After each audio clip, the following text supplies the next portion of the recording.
Ajaj, šta je ovo? Ubili čoveka.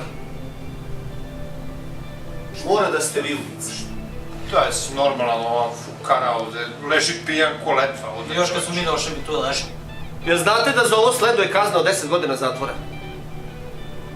Pa daj čoveč, ovo za njega, pa taj turu nikad platio nije. Da. 9 godina zatvora. Razbija čaše. 8 godina zatvora. Konobarici bakšiš ne ostavlja. 7 godina zatvora.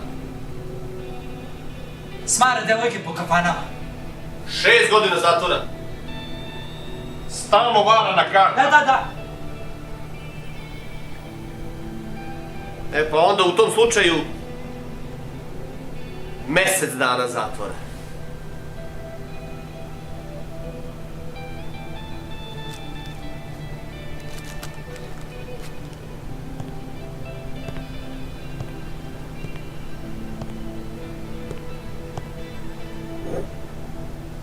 Evo ga, imamo i predmet sa kojim je počinjeno ubistvo. Evo ga, imamo i ubicu, imamo i počinioca, zato što se zločinac vraća uvek na mesto zločina. O šta pričaš bre, majmunčina jedna, kako ubistvo, kakav ubica?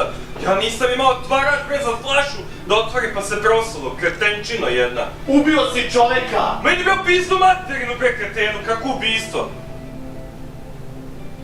Alo bre, možeš to malo tiše?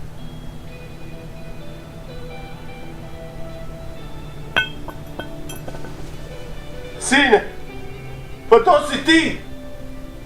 Sine, pa ti zbog toga donosim sutlijaši puljene paprike i sarme na kućnu adresu.